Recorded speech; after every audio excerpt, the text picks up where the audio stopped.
Friday, April 13th, 1945. America is in shock.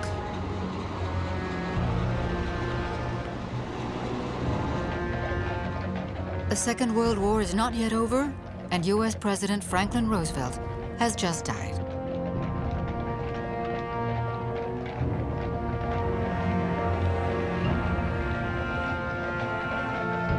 Roosevelt was a great craftsman of peace. More than anyone else, he embodied the hope of seeing the world rebuilt on a better basis.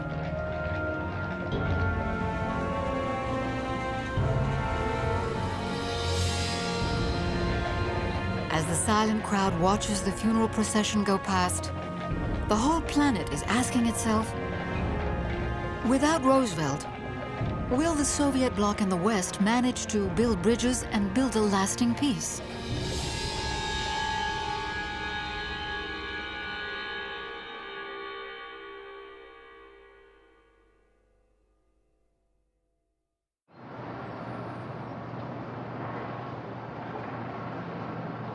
April 12, 1945, the White House in Washington.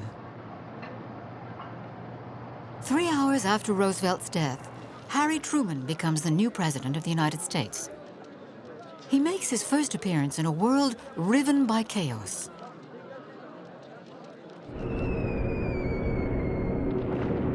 In April 1945, America is still at war with Hitler and the Japanese.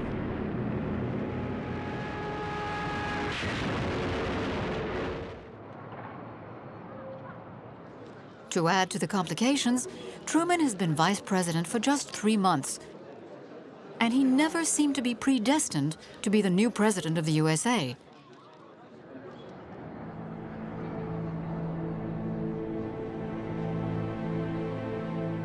He's a former shirt and tie salesman from Missouri.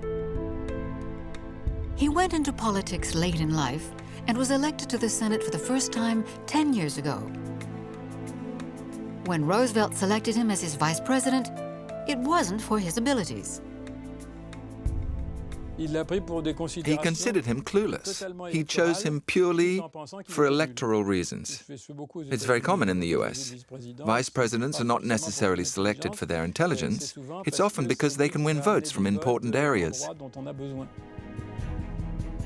Overnight, the former shopkeeper from Missouri has been propelled to the head of the world's biggest superpower. He himself is flabbergasted and doesn't try to hide it. The front pages scream out what Truman has told journalists. Boys, if you ever pray, pray for me now. I don't know whether you've ever had a load of hay fall on you, but when they told me what happened, I felt like the moon, stars, and all the planets had fallen on me.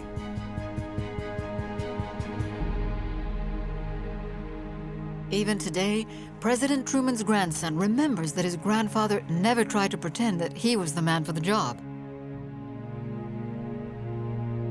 He was not ready for that at all. He actually said, there must be 1 million people, 1 million men better qualified to do this job than I am, but it's mine to do, so I'm going to do it. He was the kind of man who, when given a job, did it.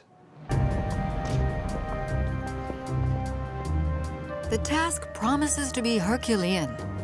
He will have to build the world of tomorrow on solid bases, but Truman has no experience of international politics.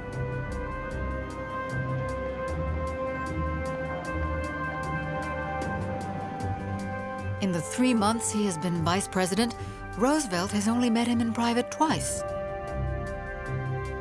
Truman has been told nothing.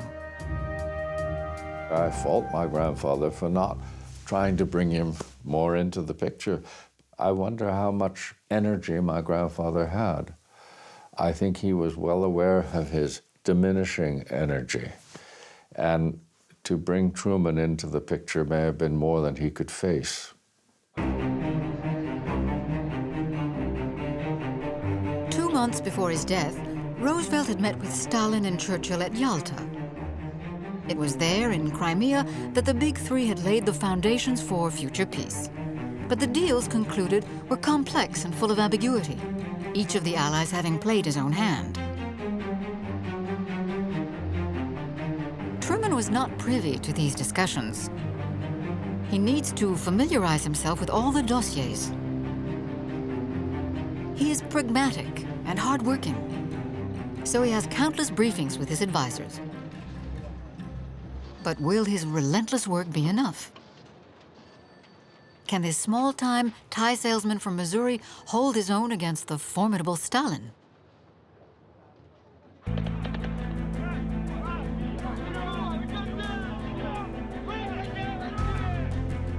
One month after Truman accedes to the White House, the Allies win the war in Europe.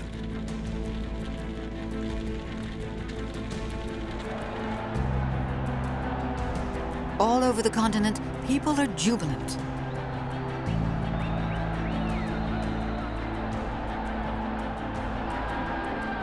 Outside Buckingham Palace in London, a human tide greets Winston Churchill. The British Prime Minister is lauded as a hero. But even at this euphoric moment, Churchill looks drawn. The smile on his face looks a little forced. In his memoirs, he writes, "Weary and worn, impoverished but undaunted and now triumphant, we shared a moment that was sublime. Yet it may well be there were few whose hearts were more heavily burdened with anxiety than mine." What could seem so terrible that it could darken such a moment? The problem Churchill has goes by the name of Stalin. Now the war in Europe is won. The British Prime Minister is convinced that Stalin will seize this opportunity to install communist regimes everywhere he can. Already, contrary to the pledges made at Yalta, the Soviet leader has established a communist regime in Romania. In Poland, 6 non-communist ministers have been allowed to join the government, but they have a little less power every day. Stalin wanted all of Europe to become communist. It was an ideology. But also because he had the mindset of an emperor. A dictator with an emperor's mindset. The British Prime Minister tries to warn Truman. But the new American president is not interested. For now, Truman has taken the tack that he will honor the agreements made by Roosevelt. He will not have a word said against his communist ally. Churchill can only wait and hope that Truman will see the Soviet leader's true colors for himself. The opportunity soon arises.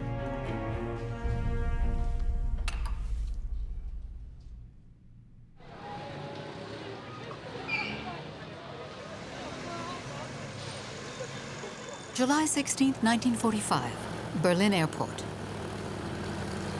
The US president's plane has just landed. Truman is in Europe for a peace conference. This is his opportunity to meet his allies and make up his own mind about them.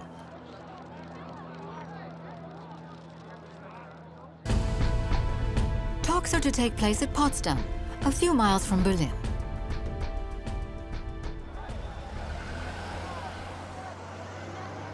In order to get there, Truman has to go through the former capital of the Third Reich.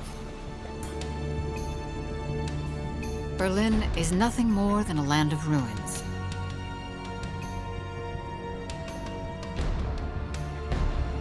A few bone-weary people wander around aimlessly. The scene of desolation upsets Truman and convinces him that he needs to help Germany get back on its feet. That evening, he writes in his diary, "Never have I seen such a sorrowful and depressing sight. We saw old men, old women, and young women carrying what they could of what they had left, to nowhere in particular."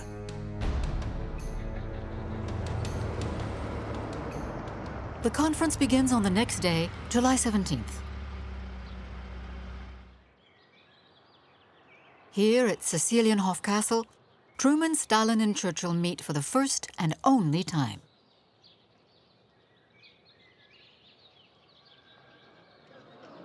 As Truman expected, Churchill seems charming. But his advisors keep telling him that Stalin is not to be trusted. However, the new president quickly sizes up the man with whom he'll have to negotiate. I can deal with Stalin. He is honest, but cunning as hell. Stalin, on the other hand, has no concerns about Truman, whom he just sees as a small-time shopkeeper from Missouri. Stalin knows very little about Truman because he was a bit part player. His spies hadn't really spoken about him, and what they had said led him to believe that he was insignificant and weak and could be made to agree to anything. But Truman is a man who sticks to his guns. For against all expectations, despite his lack of experience, the American president knows how to stand firm. He's in no way cowed by Stalin. A matter of character, certainly, but not only that. Truman feels he's in a strong position because he's waiting for a piece of information that could make him the most powerful man on the planet. At that precise moment in the United States, a top-secret event is being prepared. While he's negotiating, the president is keenly anticipating some news. On day 2 of the negotiations, he finally receives a telegram in coded language. Doctor has just returned most enthusiastically and confident that the little boy is as husky as his big brother. The light in his eyes is discernible from here to High Hold, and I could have heard his screams from here to my farm.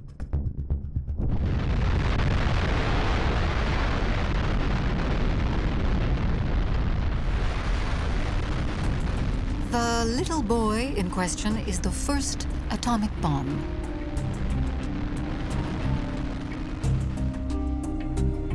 For the last 4 years, the planet's finest scientists have been working in the greatest secrecy to develop what could be the ultimate weapon. The operation is codenamed Trinity. The first nuclear test in history is an unqualified success. The explosion is the equivalent of detonating 21 kilotons of TNT. Never before has such destructive power been achieved. A single weapon now has the power to annihilate all of humanity. After hesitating briefly, Truman decides to forewarn Stalin. This is obviously seen as bad news. It means that henceforth the Soviet Union is in a position of inferiority. Everyone was watching out for Stalin's reaction. And Stalin, who was a good actor, said, "Oh, well, I'm pleased for you, and I hope you'll use it against Japan." But was Stalin really in the dark? Despite the drastic measures taken by the Americans to protect the secrecy of their project, Russian spies have managed to infiltrate the Los Alamos base where the atomic bomb was being developed.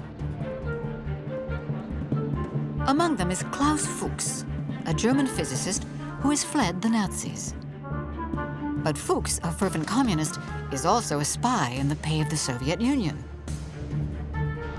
For the last 2 years, the scientist has been passing on all of the plans for the atomic bomb to the Russians. Thanks to this information, the Soviet Union has begun to develop its own nuclear bomb. Despite this, on July 24th, when Stalin finds out that the American bomb is ready, he becomes anxious. There is nothing Stalin hates more than feeling vulnerable.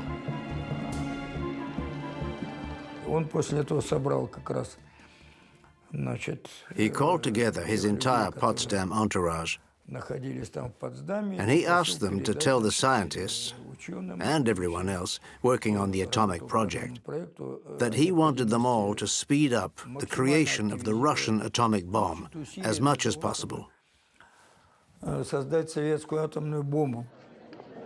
The bomb would become an obsession for Stalin. Until he has his own atomic bomb, the supreme leader will not feel confident facing the Americans. His relationship with Truman is about to become fraught. Potsdam will also be the backdrop for another conflagration. In mid-conference, Churchill leaves the negotiating table to head for London to receive the result of the general election. A passionate Democrat, the British Prime Minister has thrown his hat in the ring once again. He's acclaimed throughout Britain in the weeks he spends campaigning. But as day dawns on the morning of the election, he has a feeling of foreboding. I woke suddenly with a sharp stab of almost physical pain. The power to shape the future would be denied me. Churchill's intuition is correct. And to general amazement, he loses the election. Rather than their war hero, the British people have opted for a new man, the Labour leader Clement Attlee. The day after his triumph, Attlee settles into Churchill's still warm seat. Around the table, there is a general sense that there's been a casting error. Clement Attlee is a man who seems truly insignificant. Churchill used to say he was a sheep in sheep's clothing, or an empty car stops outside Downing Street and Attlee gets out of it. A modest man with much to be modest about. And this leaves Stalin puzzled, because he was convinced that Churchill had all he needed to be able to rig the election, which in Stalin's eyes is what any politician worth his salt would do. Faced with a lost and awkward Attlee, Stalin takes matters into his own hands. He's the last man standing of Yalta's Big Three. Under Attlee, Great Britain is now on the sidelines.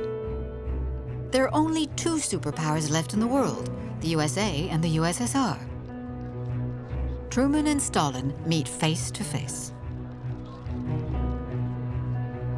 Very quickly, the differences between the two men turn sour and become genuinely contentious.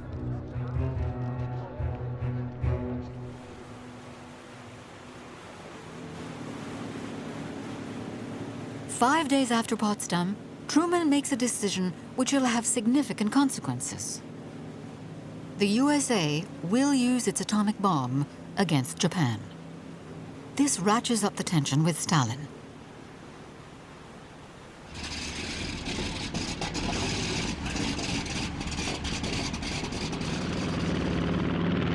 August 6th, 1945. In the early hours of the morning, the American bomber Enola Gay flies towards the Japanese archipelago. At 8:15, Little Boy is dropped on Hiroshima.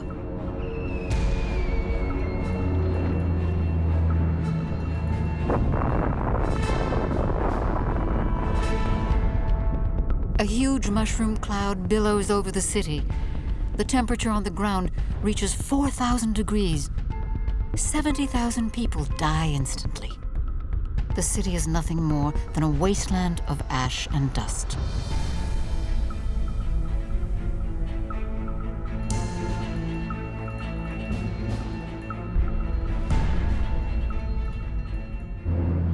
Three days later, on August 9th, it's Nagasaki's turn to be bombed. The whole world is in shock. Stalin sees the atomic bomb as provocation. He's convinced that Truman is trying to intimidate him. He doesn't understand why America has launched its bombs when, on the 8th of August as promised, the USSR joined the war against Japan alongside the USA.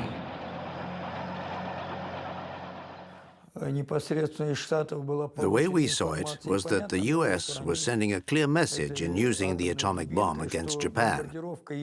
The aim was not to achieve a quick victory against the Japanese, but to intimidate the Soviet Union in order to be able to dictate American conditions. Obviously, Truman wanted to end the war as quickly as possible and save American lives. But it is also a clear message to Stalin, because Truman fully intends to let him know that he is now in the driver's seat.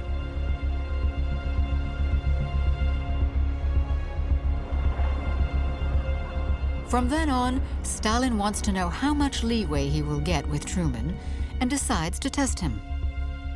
At Yalta, Stalin was promised territory in exchange for joining the war against Japan. Sakhalin Island, the Kurin Islands, Dairen, Port Arthur, and a Manchurian railway line. But now, Stalin demands to be allowed to occupy Hokkaido Island. In a telegram to Truman, Stalin explains, Russian public opinion would like to see our troops get an occupation zone in part of the archipelago. Anything to the contrary would be seriously offensive. I hope my modest request will be satisfied. He then rethinks and adds in his own hand, We'll meet with no objection.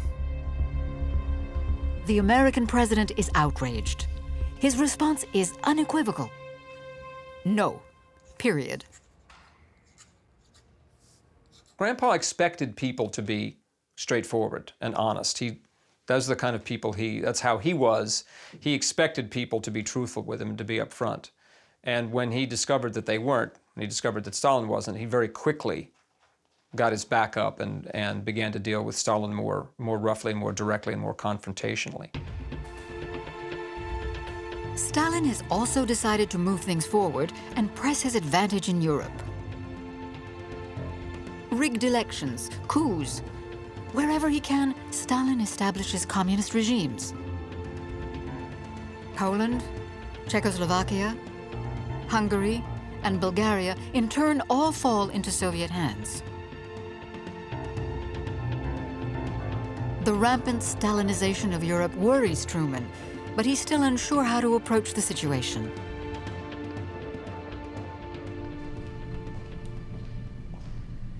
The telegram, which lands on his desk on February 22, 1946, changes everything. Its author is George Kennan, an ordinary diplomat posted in Moscow. Kennan has had time to observe how Stalin operates. He has seen that Stalin wants to take control of Eastern Europe and is convinced that the only way to stop him is to stand firm. In a long telegram to Washington, he describes the Soviet apparatus. At the bottom of Kremlin's neurotic view of world affairs is a traditional and instinctive Russian sense of insecurity. Russians are impervious to the logic of reason and very sensitive to the logic of force. Kennan explains that it's pointless to try and appease Stalin. In any case, he cannot and will not be appeased, because that allows him to justify dictatorship. But on the other hand, we should be firm with Stalin, because he understands how the balance of power works, and that when the West stands firm, he's ready to back down. Kennan's analysis confirms everything that the US president had intuitively foreseen. His change of tack is then drastic. Truman jettisons Roosevelt's former advisors, whom he considers too lenient with regards to the Soviet Union, and appoints some new men. Kennan is soon called to the White House as a special advisor.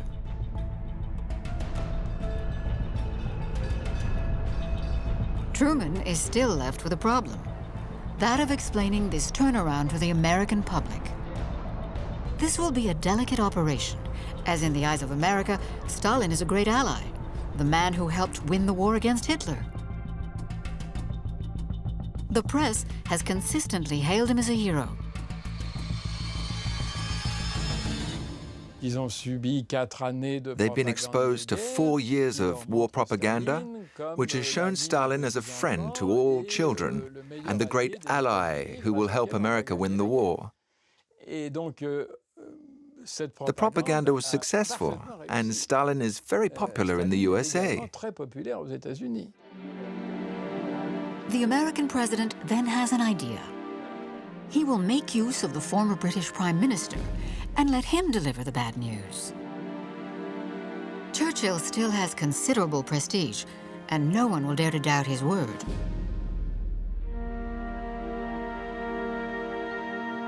Also, he would surely be delighted to pay a visit to the States.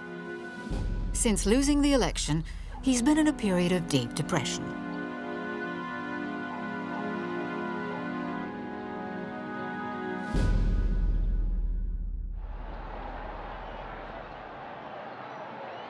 On March 5th, 1946, everyone in the small town of Fulton, Missouri has hung out their flag to welcome the former British leader. It's a beautiful sunny day. Truman welcomes Churchill to his home territory, wreathed in smiles. Truman is quite aware that Churchill is about to drop a bombshell, but does not let on that he knows anything. A few minutes later at Fulton University, Churchill gives a speech that will stun his audience and dismay the whole world. From Stettin in the Baltic to Trieste in the Adriatic, an iron curtain has descended across the continent. The Iron Curtain speech provokes an outcry. The Americans are shocked. Good old Uncle Joe? C'était stratégiquement assez habile. This strategy of Truman's is very clever in that he lets Churchill make the speech where he mentioned the Iron Curtain, because it shows America and the rest of the world that this change in America's policy is not just down to Truman or a few isolated advisors, but that as significant a figure as Churchill was thinking the same way as the American president. Soon, Stalin's former admirers in the US start to consider him a dangerous tyrant. In the Soviet Union, the Fulton speech is seen as a stab in the back. Stalin is said to be furious. Intellectuals and those close to the Kremlin stand united against Churchill. Churchill was our country's sworn enemy. He was the leader of the world's most anti-Soviet nation in the West. He spent his whole life trying to put one over on the Soviet Union.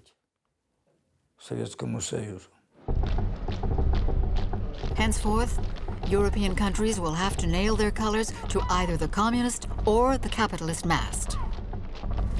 In this race to divide up the world, Stalin has a head start. He's already got his hands on countries in Eastern Europe and is making ground in the West. Communist ministers have already found their way into the French and Italian parliaments. How far will Stalin manage to extend his sphere of influence?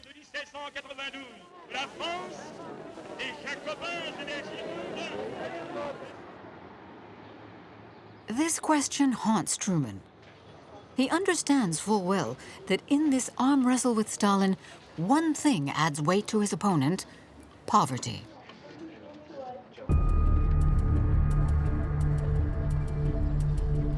Almost 2 years after the end of World War II, Europe has still not got back on its feet. The old continent is staring into the abyss. Truman is perfectly aware that this deprivation makes a perfect breeding ground for communism. But before he can act, he needs a clear view of the situation. In early 1947, Truman sends Montana Senator Mike Mansfield to Europe with a brief to evaluate the situation. His report is horrifying. In every country visited, there was evidence of malnutrition, tuberculosis, and disease. The greater part of the Italian population is subsisting on a bread ration from 75 to 125 grams a day. Very little in addition is eaten. When he reads the report, a new conviction awakens in Truman. If he does not come to Europe's help, he will leave Stalin a free rein on the continent. Truman then decides on a rescue plan for Europe and entrusts it to Secretary of State General George Marshall. Raw materials, machine tools, tons of equipment make their way across the Atlantic. But behind this facade of generosity, the Marshall Plan is also vital as a tool to relaunch the US economy. It was also a way to bring a new vigor to American trade. Because you can't be rich on your own in the world. You need rich partners too.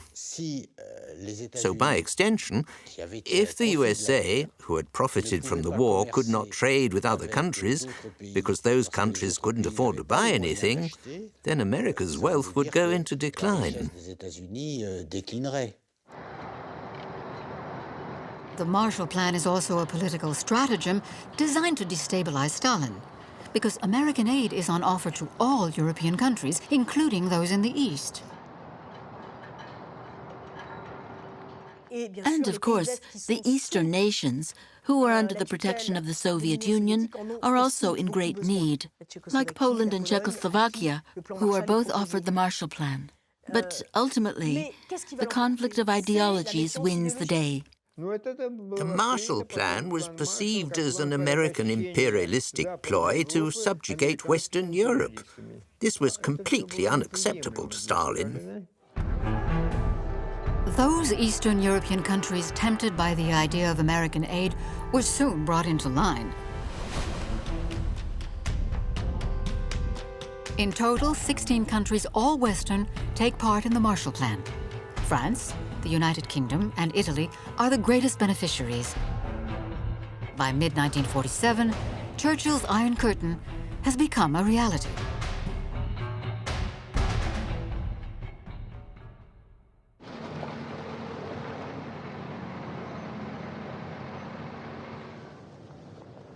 One city will bear the brunt of this new battle of wills between the West and the Soviet Union: Berlin.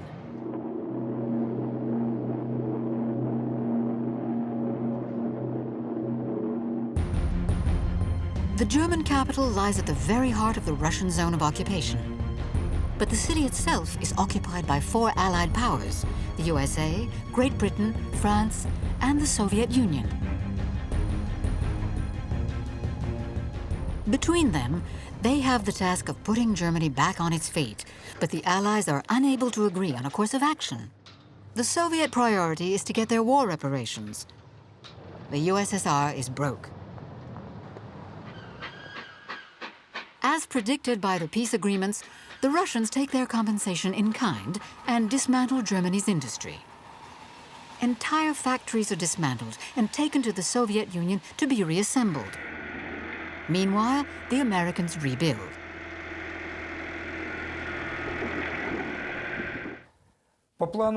As promised in the terms of the Marshall Plan, the Americans gave Germany $16 billion. We, on the other hand, gave nothing. But we were in no position to give anything. We had nothing. We couldn't compete.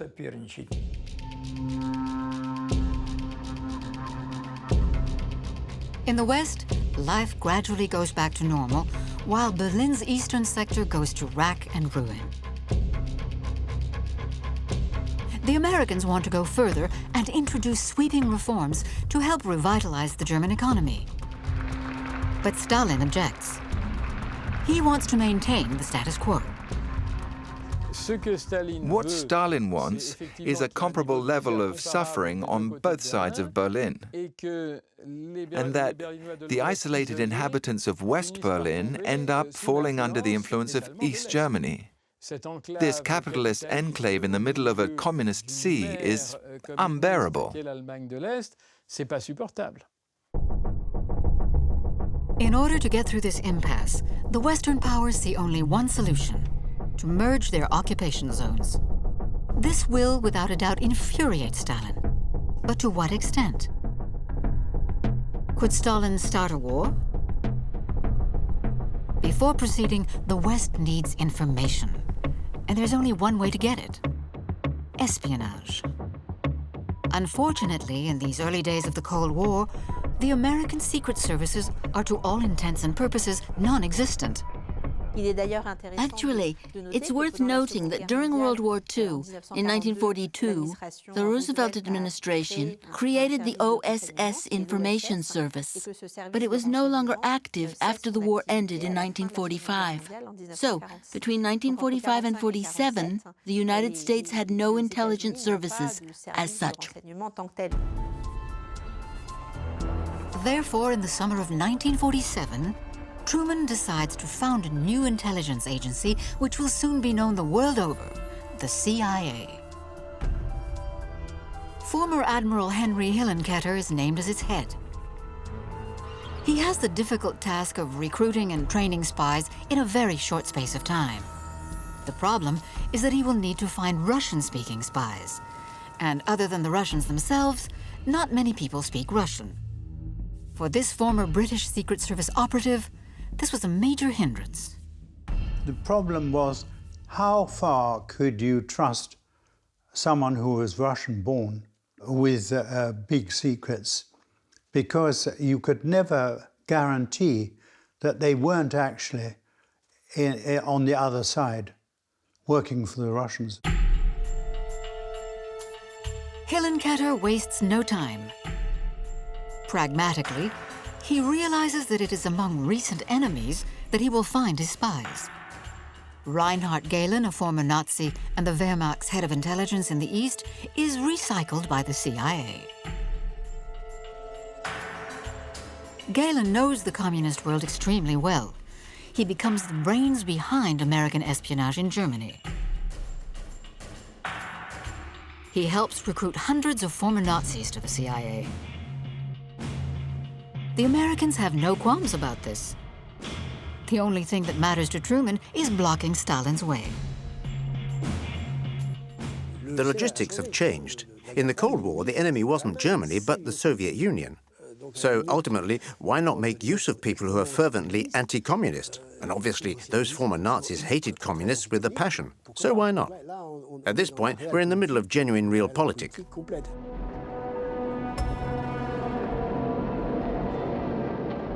The CIA's opponents, Russia's GRU and KGB, are also very active.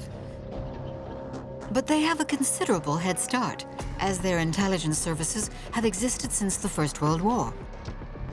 Berlin will become the world's espionage capital. In the street, the civil service, in the armed forces, there are spies everywhere. All of them, regardless of which side they're on, have the same objective: to decipher their opponent's plans and to get one step ahead of them. Espionage was almost certainly a new style of warfare because you needed no guns, and it penetrated right into the center of the other side's worldview.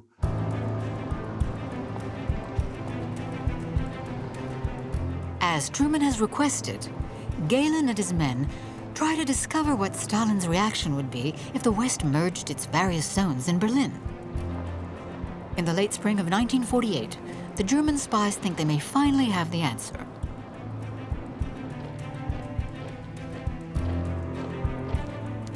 On June 9th, a telegram from Hillenkoetter warns Truman. According to the head of the CIA, if the West were to bring all of their zones of occupation together as one, Stalin's reaction would be, the USSR may be expected to continue its hindrance of Western powers in Berlin and elsewhere in Germany by any means short of military force. This is the green light the Allies were waiting for. 4 days after Hillenkoetter's telegram, the Americans, British, and French create a new currency for their zone, the Deutschmark. Stalin sees this currency as a symbol of capitalism and a provocation. He has to react. As the German spies had predicted, the Soviet leader then decides on economic retaliation.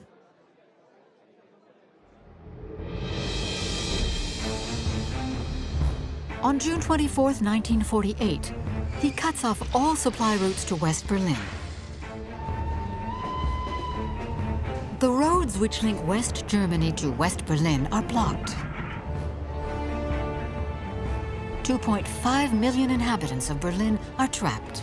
Without supplies, they will be unable to survive for long. In Washington, some of Truman's advisors urge him to respond with force. But the US president decides on another option: to replenish the city's provisions from the air. He didn't want open warfare between the US and the Soviets. That was the last thing he wanted. But he also didn't want to appear weak, like we were going to do nothing, because if you let the Soviets get away with closing off Berlin, then they take something else. And I don't think that the idea for the airlift was his, but he agreed to it because it made sense.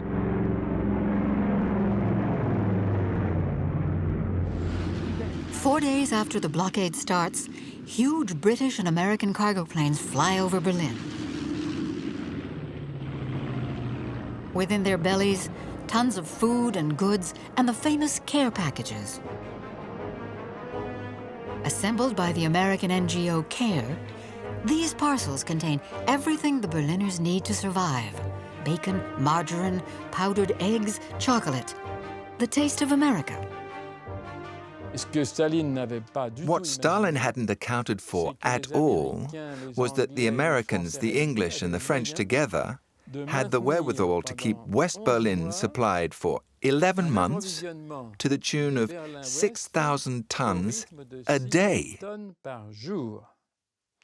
Every day, a cargo plane would land on one of Berlin's 3 aerodromes every 30 seconds.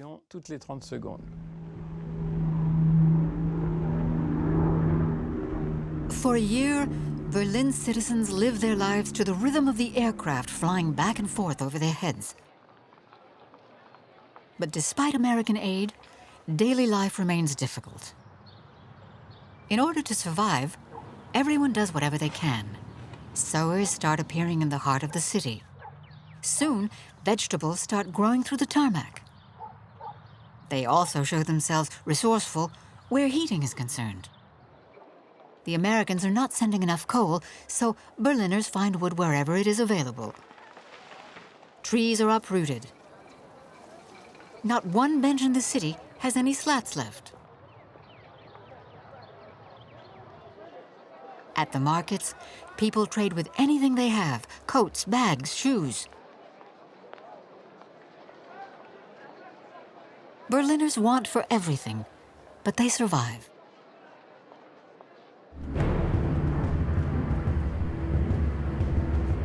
The Americans, too, are determined to stand fast, whatever the cost. And as predicted by Galen, Stalin does not give the order to shoot down the American planes.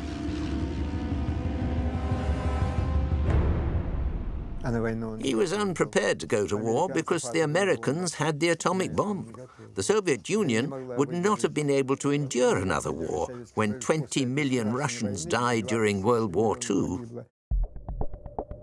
Realizing that he had lost the political arm wrestle, Stalin lifts the blockade on May 12, 1949. All over West Berlin, people rejoice. For the communist leader, this is a humiliating defeat. This small-time shopkeeper from Missouri has got the upper hand over the most feared man on the planet. In his memoirs, Truman can barely hide his delight. He knows that he has scored a crucial point in his battle against Stalin. The blockade had sharply turned them against communism. Germany, which had been waiting passively to see where it should cast its lot for the future, was veering towards the cause of the Western nations. This was the exact opposite of what Stalin wanted, which was to sow discord between the Allies. It actually sealed reconciliation and friendship between the German and American people. They formed a close bond and were responsible for ensuring the survival of West Berlin. 15 days after the blockade is lifted, the Western powers create the Federal Republic of Germany. The Soviet Union responds by founding the Democratic Republic of Germany. The allies of yesteryear are now officially enemies. At the White House, Kennan is terrified. He is farsighted and writes, All in all, our policy on the continent takes us along a street to which there are only 3 outlets: a Russian collapse, a disintegration of our own position, or a terrible war. The threat of a terrible war hangs a little more heavily on the world every day. Stalin has still not recovered from the blockade debacle and wants to regain the upper hand. His efforts eventually allow him to turn the tables once more.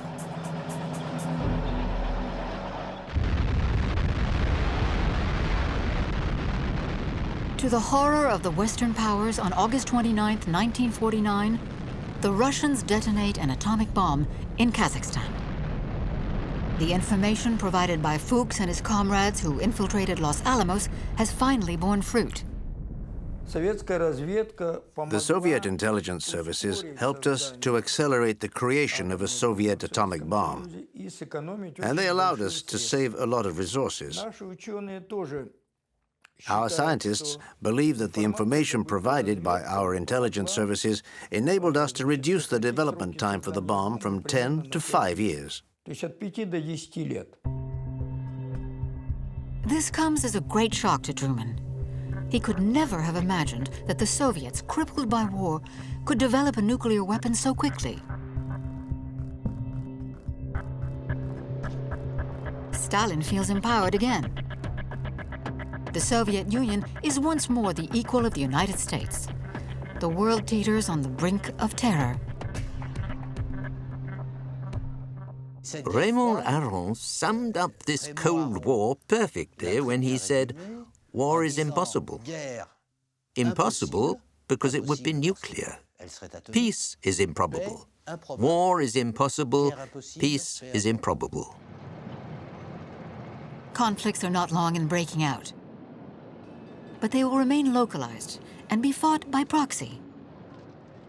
Because neither American nor Soviet blood should ever be spilt, as that would cause widespread chaos.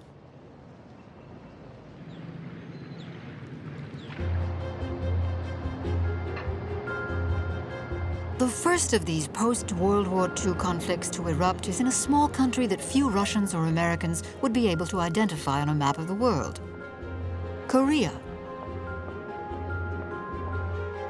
Since 1945, Korea, which formerly belonged to Japan, has been occupied on both sides of the 38th parallel, to the south by the Americans, to the north by the Soviets.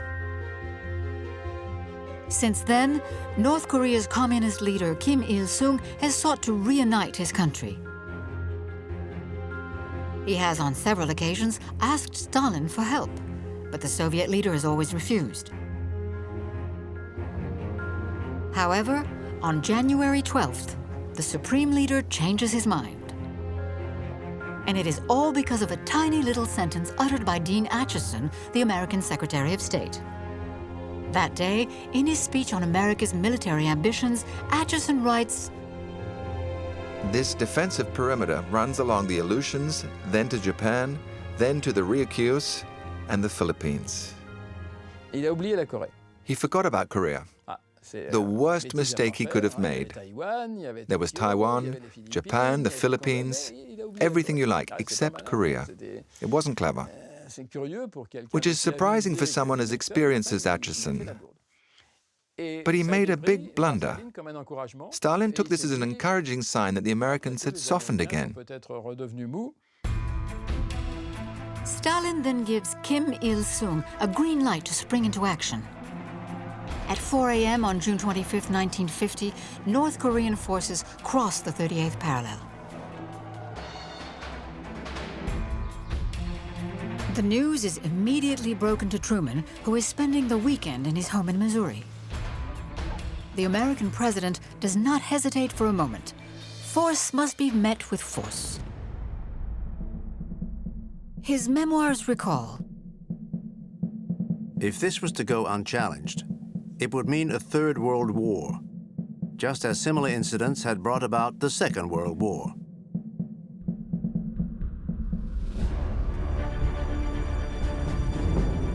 the Americans were not prepared for an attack on Korea, and they have virtually no troops there. The North Koreans make ground with alarming ease and seize Seoul in less than a week. Truman is deeply concerned. How will it all end? He writes to his wife, "I hope we can contain it and not have to order our terrible weapon turned loose." Truman will not need to use the atomic bomb, as he has another secret weapon in the form of a man, General MacArthur. The great hero of the war in the Pacific is in charge of the occupation of Japan. He knows Asia very well and is a peerless tactician. In just a few months, he succeeds in regaining the advantage over the communists. By November 1950, the Americans have invaded almost all of North Korea and are close to the Chinese border. The Cold War is suddenly looking likely to become very hot, because neighboring China became communist in 1949. Mao sends 500,000 Chinese volunteers to help his North Korean brethren. Here again, you see the prudence of Mao in this conflict, in that he doesn't want China to be seen intervening as a state. So he uses this stratagem of Chinese volunteers to intervene surreptitiously.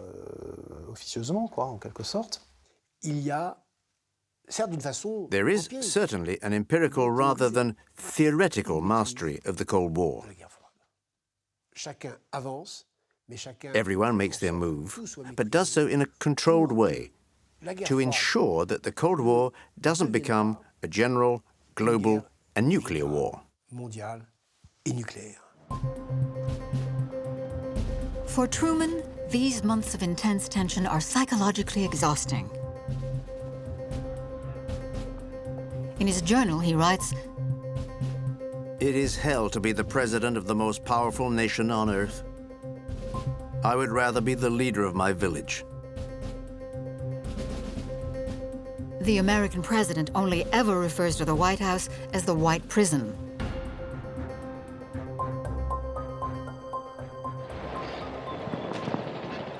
The Korean conflict is becoming a war of attrition, but it is a completely unexpected event which brings the war to an end. Stalin disappears.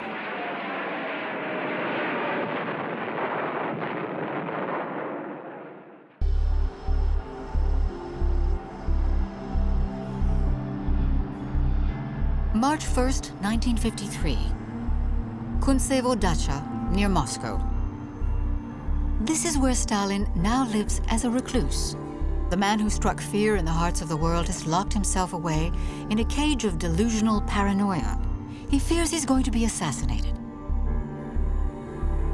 When Stalin goes to bed that night, he's had a lot to drink. During the night, he suffers a cerebral hemorrhage. For 10 hours, as he lies dying, no one dares to open his door. Everyone is too afraid of the possible reprisals. He died alone, and all those who could have helped him, such as his doctor, well, he was in prison. He could have made a recovery. But when his cronies arrived, like Khrushchev, Beria, Malenkov, they daren't do anything in case it's held against them.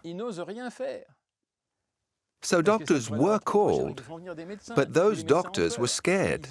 They didn't even dare make a diagnosis because the KGB behind them is saying, "Be careful what you write and what you discover, comrade."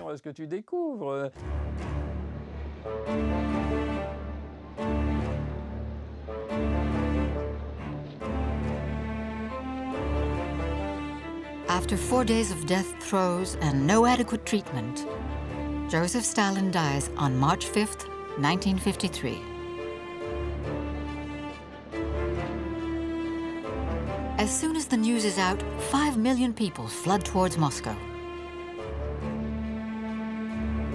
They all want to see the remains of the man who, over a quarter of a century, decided whether they lived or died.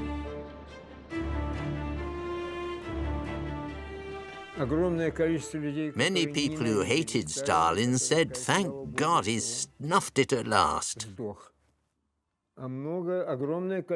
Many others saw him as a kind of demigod and were stunned to find out that he turned out to be mortal. But the third and the most important concern for everyone was, what happens now? The whole world is reeling from the shock. While Molotov and others close to Stalin carry the coffin, each of them is thinking about the future. In Moscow, just as in London and Washington, people hope that the end of the Soviet dictator will also mean an end to political tensions. Their hopes will soon be dashed.